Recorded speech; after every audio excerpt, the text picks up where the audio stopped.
Tonight's Ask Ellen, we've seen a lot of snow this year, but almost none of it has stuck around. I feel like it was different when I was a kid. This question comes at us from Roger.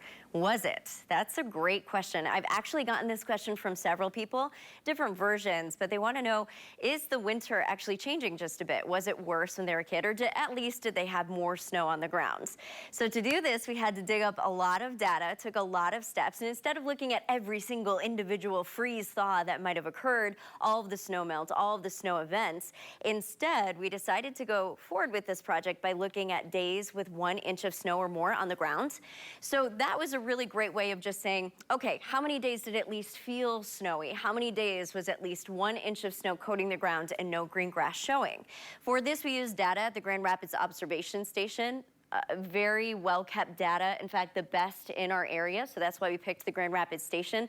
Believe it or not, it's close to 50,000 days worth of data, so it's a lot of entries, and that's why I did not work alone on this project. Huge thanks to Andy Scott for helping us with the data. He's a weather enthusiast, meticulous accountant and keeper of data, and then also Sarah Flynn, massive help here in sorting through the data and helping us to find the results. So with that being said, we looked to see how many days per decade did we have at least 1 inch of snow on the ground.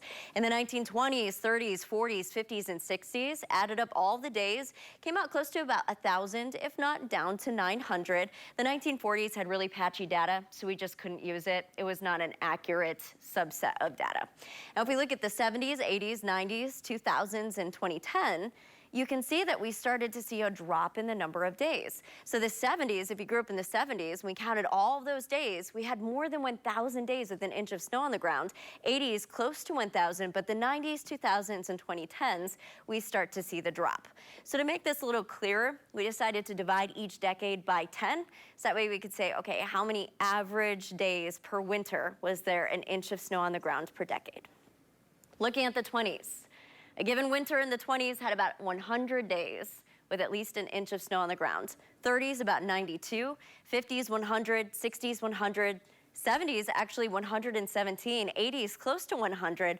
But notice the 90s, 2000s, and then 2010 to 2019.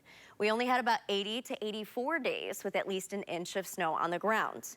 So putting these side by side after that clear drop, the 20s through 80s, again, omitting the 40s, 101 days on average had 1 inch of snow on the ground for kids growing up in that time frame. So if you grew up in the 60s or the 70s or the 80s, that's what winter looked like for you.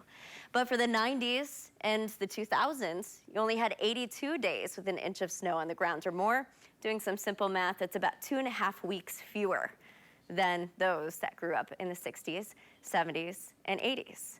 So hopefully that answered the question. We have definitely seen a drop, and we can really see it this year. I mean, we've seen almost our average amount of snow for the season, but almost none of it stuck around for the month of January. Great question. If you have a question for me, please send it to weather@woodtv.com.